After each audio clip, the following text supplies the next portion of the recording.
Hello, Brookfield. This is Ray DeStefan, Chair of the Brookfield Democratic Town Committee.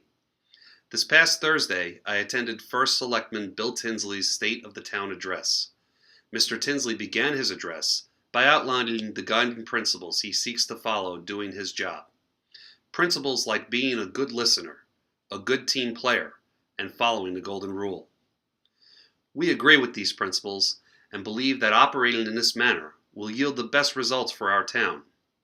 We also agree that all the boards and commissions need to work together to find solutions for all of us, the people of Brookfield.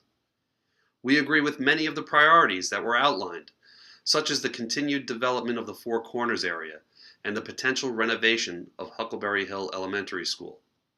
Achieving these goals will require teamwork. But being a good team player means you work with everyone on the team, not just your friends, and not just the people who voted for you, and not just the ones who have been long-term residents of our town. In his address, Mr. Tinsley completely failed to recognize all those residents who have opted to come to Brookfield in more recent years, put down roots, and raise their families.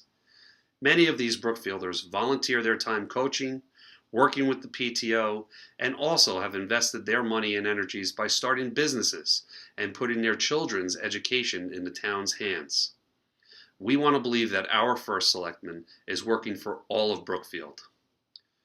Regarding the Four Corners development, we are as eager as anyone to see it continue and to keep with the character of our town. We support our land use commissions to ensure this.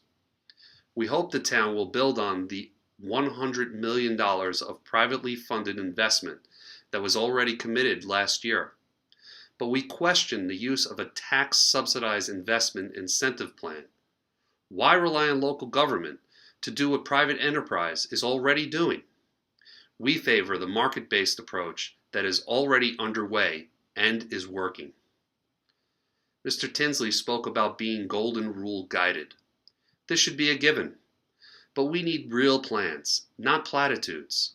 Beyond having a First Selectman who is nice to people, how will the Golden Rule dictate the outcome of budget discussions or the development at the Four Corners? We need a clearer vision that will move us forward as a town.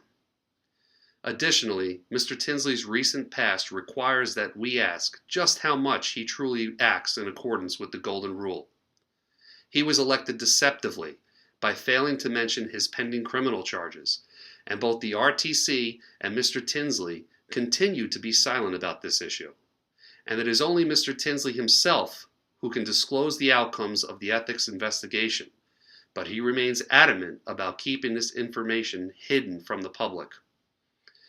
It was mentioned that the newly formed Charter Revision Commission will not be focusing on a town manager. This is a troubling misdirection and a continued use from a page of the campaign playbook. There's been no recent discussion about a town manager, and these comments only seek to revive old debates and divide the town and not bring us together for a unified Brookfield. Instead, a charter revision that would require candidates to file a disclosure from outlining current financial and legal troubles would be more appropriate.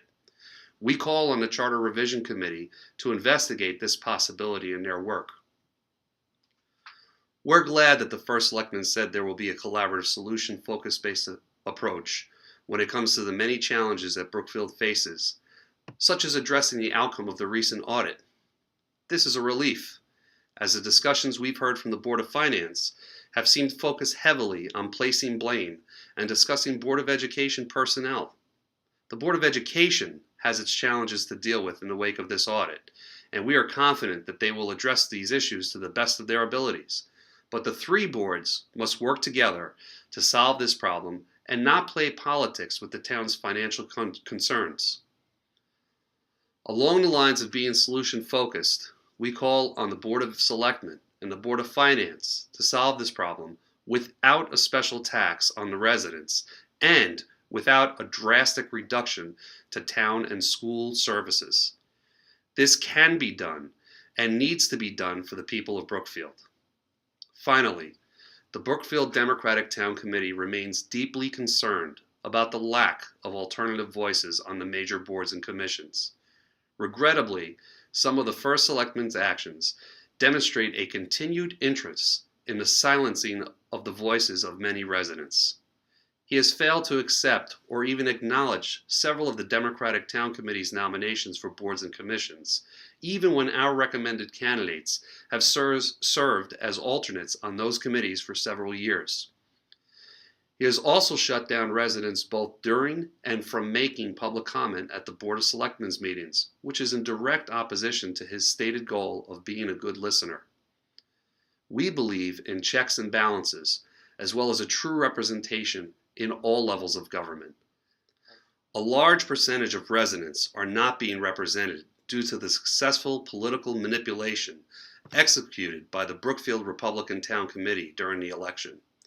We will continue to fight to overcome that position on behalf of the 46+% of Brookfielders who wanted other voices to speak for them on these boards, but were left with no representation. The Brookfield Democratic Town Committee looks forward to the coming years of working to make Brookfield all that it can be. We invite you to contact us with your questions and concerns, and we thank you for all of your time and interest in our town. And by our town, we mean all Brookfielders. Thank you.